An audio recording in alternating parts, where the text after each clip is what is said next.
tak fordi I må komme.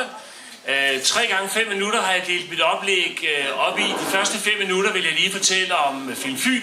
Det er kendt stof, men det er så kendt, så det er også det er så værdifuldt, så det er værd at repetere. Så vil jeg lige vise et par klip af måden, hvorpå Faaborg Sygehus hidtil er blevet brugt i forbindelse med produktion af danske film. Og så vil jeg endelig fortælle om et nyt projekt, som jeg også lige kommer til at resumere i forbindelse med det debatpanel, som skal være oppe efter kl. 14. Allerførst så vil jeg sige omkring Film Fyn, at vi forsøger for øjeblikket at hvirvle så meget støv op, som vi overhovedet kan, i ønsket om, efter aftale med vores ejerkommuner, Ærø, Langeland, Faaborg, Midtfyn og Svendborg, at få hele Fyn til at elske, men også bidrage til Film Fyns aktiviteter. Det er et stort arbejde. Det er ikke på lige landevej som i Midtjylland. Det er lidt op ad bakke indimellem, men jeg er sikker på, at det nok skal lykkes. Målet for os, det er jo, at vi kan producere film herovre, ikke bare 3-4 måneder om året, men hele året. Sådan at folk bliver hængende, sådan at folk, der har med filmproduktion at gøre, slår sig ned og synes, det er interessant at udnytte disse fantastiske omgivelser, som vi jo rent faktisk har. Ikke bare i Faaborg, men på hele Sydfyn og på sigt jo på hele Fyn. Det er et af de store projekter, vi arbejder med lige for øjeblikket. Vi får takket være fantastisk initiativ tilbage fra 2002 jo 5,6 millioner kroner for de sydfynske kommuner. I 2002 der var der 9 af dem, nu er der 4, og fremtidssynet efter min mening, perspektivrigt, vedtog man jo, at hver borger i det sydfynske skulle bidrage med 42 kroner om året til Film Fyns aktiviteter. Hertil kommer midler tilbage fra 2007 fra nedlæggelsen af Fyns Amt. Vi får dem i dag via Kulturstyrelsen, Kulturministeriet på 4,6 millioner kroner om året. Og allerede der kan man se, hvor meget den ene krone avler næsten i hvert fald de næste 80 øre, som vi får til øen andre steder fra. Og så har vi lidt indtægter for nogle af de film, som går allerbedst. Hævnen, Far til 4, Drømmen.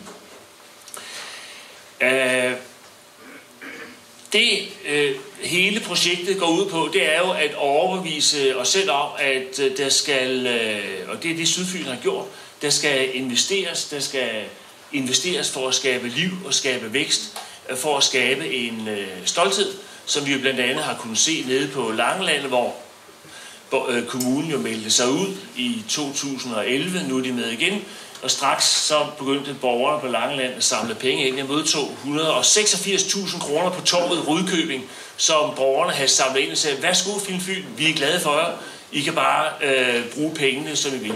Det var virkelig et skulderklap og sådan helt fantastisk at opleve den der opbakning eller folkelige forankring, om I vil. Vi er rollemodel. Jeg ved ikke, når I sidst har hørt det på Fyn. Vi er rollemodel for andre i Danmark. Den københavnske filmfond er på vej. De har skaffet de første 35 af 40 millioner kroner. Den bliver ikke til noget, siger de i København, før at de har skaffet de sidste 5 millioner. Men der får vi i hvert fald en kollega, om ikke også en konkurrent. Det er jo lidt mere bekvemt at henvende sig til en fond i København, en rejse helt herover, nogle gange altså med længere til Fyn, end der til Cannes. Og vi har tilsvarende også en kollega i Aarhus, der hedder den Vestdanske Filmpulje, hvor nu også Herning og Holstebro og Hjørring, de bidrager. Vi er rollemodellen for måden, man kan gøre det på. Vi i de fynske kommuner har vist vejen omkring et stykke kulturerhverv, som kan være med fortsat til at gøre hele vores område attraktivt. Jeg tror ikke, vi får dem i Herning til at lave et cykelløb for os.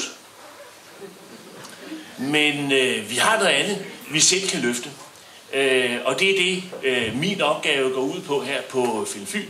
Og det er det, vi arbejder for ganske voldsomt. Jeg håber, hele øen, hele Fyn, og for den sags skyld Region Syddanmark, vil være med til at gribe chancen. Lige for øjeblikket er der ikke rigtig nogen filmfond i den sydlige del af Danmark, og ellers så er vi faktisk i den sydlige del af Jylland, og ellers er vi faktisk dækket ind. Det var punkt 1. Jeg tror, der kan blive rejst spørgsmål senere på dagen og sådan noget. Punkt 2 har jeg lyst til at lige vise, hvordan Faaborg Sygehus hidtil er blevet brugt i en række danske film, og der er i hvert fald film, som Film Fyn har investeret i. Og lige det der grundprincip glemte jeg sådan set at fortælle. Når vi går ind eksempelvis med 3 millioner kroner, og det er meget ud af det samlede budget, vi har på 11 i Far til 4, så forbruger Far til 4-produktionen omkring 10 millioner kroner i området. Og dertil kommer så alle de andre afledte effekter, de bløde værdier, VUC, gymnasiets interesse for film her i byen, en stribe andre ting, som er med til at løfte os alle sammen. Det er sådan grundprincippet, det er også grundprincippet i nogle af de investeringer, som hidtil er blevet foretaget her i film. Nu kommer dette fantastiske tidspunkt, hvor man skal trykke på knappen, og så håber man, at Region Syddanmark, at lyden virker.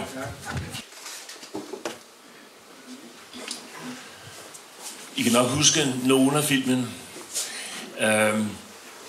Bare for at lige give en illustration af, hvad man kan bruge Faaborg Sygehus til. Der er sikkert en masse andre idéer, men jeg er blevet bedt om at fortælle noget om, hvad Film Fyn kunne være med til, at inspirere til, at man kunne bruge dette fantastiske sted til. Og det tredje, jeg så er kommet til, det er en fugl på taget. En meget stor fugl, og det skal jeg understrege. Nemlig, at Nordisk Film for øjeblikket i samarbejde med TV3 forbereder en ny, stor tv-serie, som skal vises på TV3 for 2013. Det er ikke vedtaget endnu. Nordisk Film er i fuld gang med at udvikle manuskripter og de første prøveproduktioner, og de er vi kommet undervejs med på Film Fyn, og har parallelt med public service-puljen i det Danske Filminstitut investeret. Vi har investeret 100.000, public service-puljen har nok investeret 300-400.000 kroner i udviklingen af denne ambitiøse tv-serie, som skal være bedre og større, end man hidtil har kendt det på TV3. Det har som forudsætning, at TV3 siger ja, og at vi kan tilbyde Nordisk Film nogle vilkår herover, som gør, at det er attraktivt at komme over. Det handler om penge. Men der er tale om 48 episoder per sæson, per halvår. Det svarer til 12 spillefilm.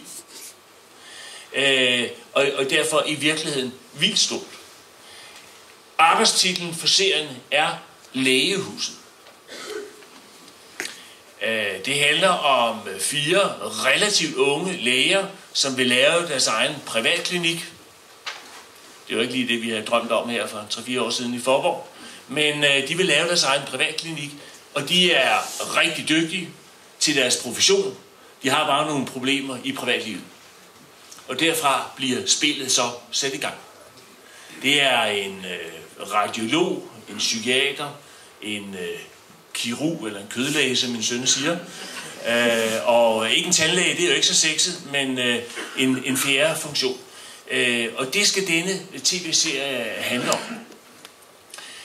Vi har investeret 100.000 kroner i det mod at forfatterseminaret med John Stefan Olsen blandt andet, og en stribe andre forfattere, også nogle af dem, der havde stået bag Ludvig og Julemanden, senest på TV2 i december måned, stribe forfatter. Vi har holdt deres seminar her i Faaborg, det er sket på Hotel Faaborg, i håb om, at de vil lade sig inspirere af vores omgivelser.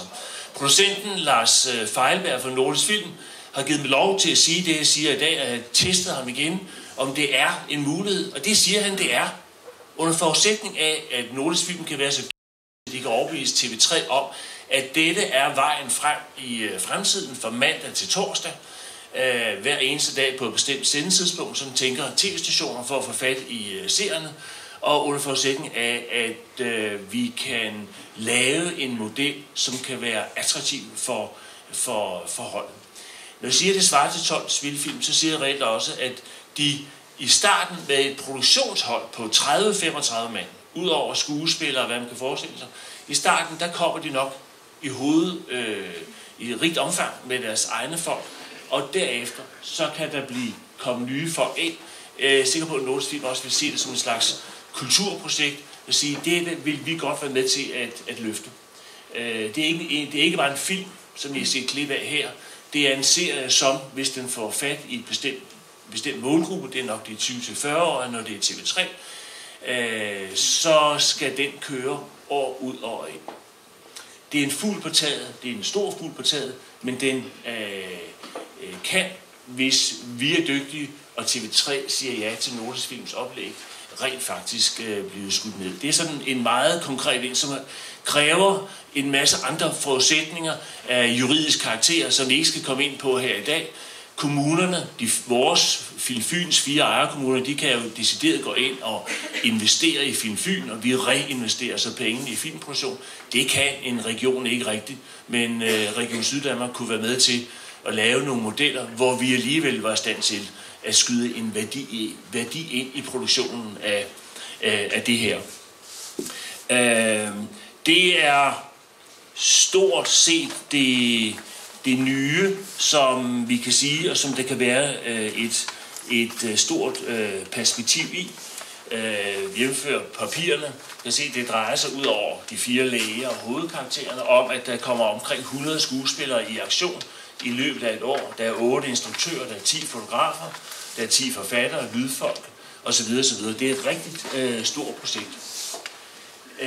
Tror vi på det? Kan det lade sig gøre? Der er lige den der forsikring, TV3 skal sige ja. Men når det er sagt, så kan det være chancen for at lave det filmmiljø, hvor det er produktioner året rundt, og hvor der pludselig falder nogle fag af, som er her hele tiden, og som siger, at så kan det derfra begynde at gro. Vi er nødt til at tro på det. Siroen har været i Herning. Hvad kan vi? Hernings borgmester sagde det jo selv. Vi har givet 12 millioner kroner. Der er nogen, der er sure over, at vi ikke har brugt pengene til plejehjem. Men nu har vi kommunen givet 12, og resten af Herning gav 18. Det er løgn. Horsens gav også noget. Men de havde et budget på 30 millioner kroner. Og den eneste grund til, at de har lavet det, det er bare for at sige, at Herning er attraktiv. Her sker der noget. Her vil vi gerne bo. Herning, takket være Jyske Bankboksen, og måske lidt FC Midtjylland, som klarer sig bedre end OB for øjeblikket, og Hart, det nye kunstmuseum osv., så er der flyttet 2.700 nye mennesker til Herning inden for de sidste 3 år. Det var der ikke nogen, der havde troet på for 15 år siden, da alle syrskerne mistede deres arbejde, og det hele blev flyttet til Malaysia. Så vi kan få meget mere at være stolte af, hvis vi er heldige og tror på det, og sammen forsøger at skyde efter den der fugl. Tak.